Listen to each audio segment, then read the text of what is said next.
Hey everyone, welcome back to our YouTube channel Study for You. Friends, आज का हमारा topic है शिक्षण प्रतिमान। बिल्कुल, आज जानेंगे शिक्षण प्रतिमान का अर्थ और इसकी परिभाषा भी देखेंगे। तो फ्रेंड्स, बहुत ही छोटा सा टॉपिक है शिक्षण प्रतिमान, इसे हम 3 ही स्लाइड में खत्म करेंगे। तो इस टॉपिक को पूरा समझने के लिए आप इस वीडियो के अंत तक जरूर बने रहें ताकि आपको इस टॉपिक में कोई भी डाउट ना हो। Okay, meaning and definition of teaching model. तो आइए जानते हैं टीचिंग मॉडल या फिर शिक्षण प्रतिमान होता क्या है। तो आइए जानते हैं शिक्षण प्रतिमान का अर्थ। शिक्षण प्रतिमान एक ऐसा प्रयास है या फिर एक ऐसी व्यवस्था है जो हमें शिक्षण सिद्धांतों की ओर ले जाते हैं। ओके, कहने का मतलब ये कि हम कह सकते हैं कि शिक्षण सिद्धांतों के निर्माण के लिए शिक्षण प्रतिमान एक प्राथमिक सामग्री है, या फिर हम ये कह सकते हैं कि शिक्षण प्रतिमान वैज्ञानिक आधार प्रस्तुत करता है जिसके द्वारा हम शिक्षण सिद्धांतों का निर्माण कर सकते हैं। ओके, शिक्षण प्रतिमान आंग्ल भाषा के टीचिंग मॉडल का पर्यायवाची है। किसी रूपरेखा या फिर किसी उद्देश्य के अनुसार व्यवहार को ढालने की प्रक्रिया प्रतिमान कहलाती है। इस प्रकार प्रतिमान का अर्थ किसी अमूक उद्देश्य, फ्रेंड्स अमूक मतलब होता है कि कोई चीज निश्चित ना होना, ठीक है, किसी अनिश्चित उद्देश्य के अनुसार व्यवहार में परिवर्तन लाने की प्रक्रिया को ही हम प्रतिमान कहते हैं। शिक्षण के प्रत्येक प्रतिमान में शिक्षण की विशिष्ट रूपरेखा का विवरण होता है जिसके सिद्धांतों की प्रतिपुष्टि प्राप्त किए हुए निष्कर्षों पर आधारित होती है। इस प्रकार शिक्षण प्रतिमान शिक्षण सिद्धांतों के लिए उपकल्पना का प्रयोग करते हैं। बिल्कुल, हमने उपकल्पना के बारे में एक सेपरेट वीडियो बना के रखी है, आप उस वीडियो को जरूर देखें और जानें कि उपकल्पना होता क्या है। उपकल्पना, इन्हीं उपकल्पनाओं की जानकारी, इनकी जांच के पश्चात सिद्धांतों को प्रतिपादित किया जाता है। अब देखिए, शिक्षण प्रतिमान जैसे कि हमने जाना कि ये एक प्रयास है या फिर एक व्यवस्था है, ठीक है, जो कि वैज्ञानिक आधार के द्वारा हम शिक्षण सिद्धांतों को बनाते हैं, ठीक है, उसका निर्माण करते हैं।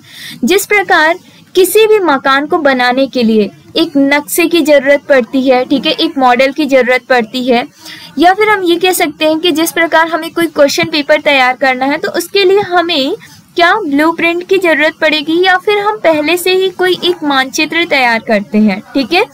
तो इसी प्रकार कक्ष में सफल शिक्षण कार्य कराने के लिए शिक्षण प्रतिमानों की आवश्यकता होती है, ठीक है।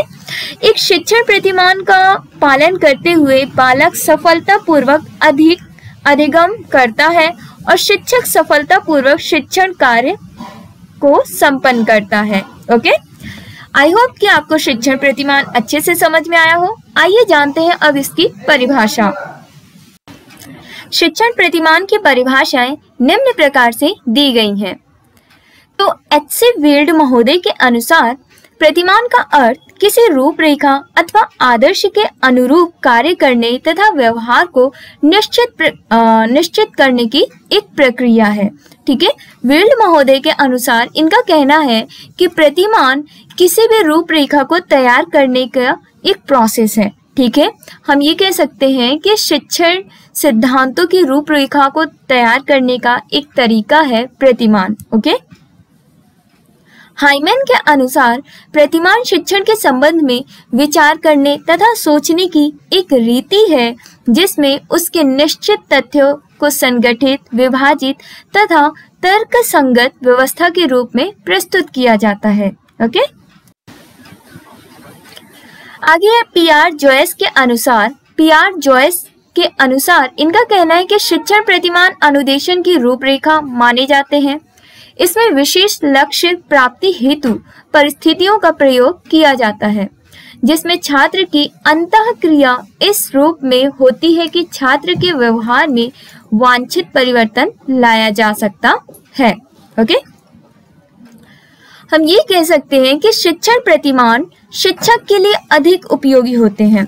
क्यों? क्योंकि शिक्षक इनका उपयोग पाठ्यक्रम की योजना बनाने में, छात्रों को निर्देशन की रूपरेखा बनाने में तथा शिक्षण प्रतिमान सामग्री की रचना करने में भली प्रकार प्रयोग करते हैं। ठीक है, तो ये शिक्षक और छात्र दोनों के लिए उपयोगी होता है। ओके, क्यों? देखिए, शिक्षक पाठ्यक्रम बनाने में, योजना बनाने में, ये सब में मदद करता है प्रतिमान। ओके, और छात्र के लिए, छात्र आगे सफलता हो सकता है अगर उसे पाठ्यक्रम अच्छे से समझ में आ गया।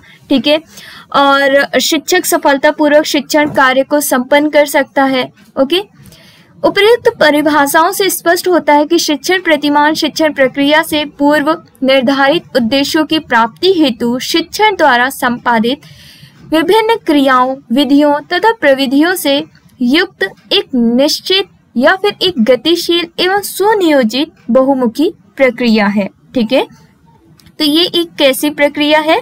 ये सुनियोजित, जो पहले से ही इसकी प्लानिंग की जाती है, पहले से ही इसकी योजना बना के रखी जाती है कि कौन कौन सी प्रक्रिया होंगे, कौन कौन से प्रोसेस होंगे, कौन कौन सी व्यवस्था होगी शिक्षण प्रदान करने के लिए। ठीक है, बालकों को कैसे हम टीचिंग करें, ये उन सब चीज़ों का एक पहले से ही मॉडल तैयार किया जाता है। ठीक है, तो ये कैसा होता है? सुनियोजित बहुमुखी प्रक्रिया है।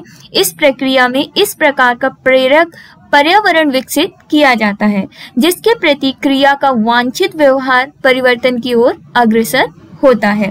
ओके, तो फ्रेंड्स, ये था आज का हमारा टॉपिक। आई होप कि आपको शिक्षण प्रतिमान समझ में आया होगा। हमने इसकी परिभाषा देखी और लास्ट में हमने कंक्लूजन भी देखा। तो फ्रेंड्स, वीडियो पसंद आए तो वीडियो को लाइक, शेयर एंड सब्सक्राइब जरूर करें।